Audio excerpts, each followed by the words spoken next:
Hello friends, welcome to my channel. இன்றைக்கி வீடியோவில் வந்து பார்த்திங்கன்னா நம்ம எக்கு குழம்பு வைக்கிறதுக்காக கொஞ்சம் போல் வந்து பார்த்திங்கன்னா தேங்காய் எடுத்திருக்கோம், ஒரு துண்டு இஞ்சி, ஒரு 6 பல் பூண்டு, கொஞ்சம் சோம்பு, இது எல்லாத்தையுமே வந்து பார்த்திங்கன்னா நம்ம மிக்சியில் போட்டு நல்லா மையை அரைச்சி எடுத்து வச்சுக்கலாம். இப்போ நம்ம கடாயில் வந்து பார்த்திங்கன்னா நம்ம தேவையான அளவு எண்ணெய் சேர்த்துட்டு அதில் கொஞ்சமாக நம்ம கடுகு சேர்த்துக்கலாம். கடுகு நல்லா பொரிஞ்சதுக்கப்புறமா கட் பண்ணி வச்சுருக்க நம்ம ஒரு 1.5 அளவு வந்து பெரிய வெங்காயத்தை நம்ம இதில் சேர்த்துக்க போகிறோம். வெங்காயம் நல்லா வந்து கொஞ்சம் பார்த்திங்கன்னா அந்த ப்ரௌன் கலர் வர ஸ்டேஜுக்கு முன்னாடி ஸ்டேஜ் வரைக்கும் நல்லா வதக்கிட்டு அதுக்கப்புறமா கொஞ்சம் கறிவேப்பிலையிலையும் நம்ம இதில் சேர்த்துக்கலாம்.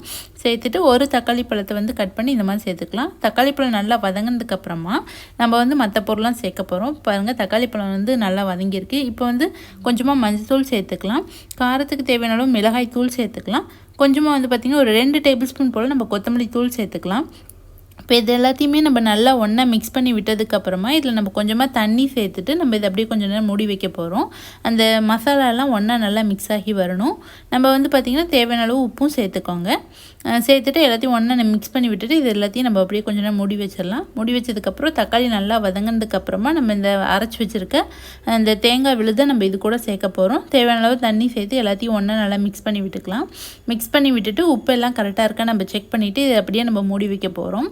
இது நல்லா கொதித்து அந்த பச்சை வாசனைலாம் போனதுக்கப்புறமா நம்ம வந்து பார்த்திங்கன்னா முட்டையை உடைச்சி நம்ம இதில் ஊற்ற போகிறோம். கொஞ்ச நேரம் நல்லா கொதிக்கட்டும். கொதித்ததுக்கப்புறமா நம்ம எல்லாமே காரம் உப்பு எல்லாமே கரெக்டாக இருக்கான்னு டேஸ்ட் பண்ணி பார்த்துடலாம். பார்த்துட்டு இப்போ நம்ம வந்து ஒரு முட்டையை நம்ம ஒரு கப்பில் உடச்சி ஒரு பக்கமாக நம்ம ஊற்ற போகிறோம். ஒரு முட்டை ஊற்றும் போதும் பார்த்திங்கன்னா ஒன்றோட ஒன்று ஒட்டாத மாதிரி தனித்தனியாக ஊற்றிக்கோங்க. ஊற்றி நம்ம சிம்மில் வச்சிடலாம். சிம்மில் வச்சுட்டு நீங்கள் அப்படியே மூடி வச்சிட்டிங்கன்னா முட்டை நல்லா வெந்து வந்துடும். வெந்து வந்துச்சுன்னா பார்த்திங்கன்னா முட்டை குழம்பு நம்மளுக்கு ரெடி ஆயிரும். கடைசியாக கொஞ்சமாக கொத்தமல்லி இலையை தூவி இறக்கணும்னா சுவையான முட்டை குழம்பு வந்து பார்த்திங்கன்னா சூப்பராக ரெடி ஆச்சு. இதை நீங்களும் கண்டிப்பாக ட்ரை பண்ணி பார்த்துட்டு உங்களோட கமெண்ட்ஸ் எனக்கு ஷேர் பண்ணுங்கள்.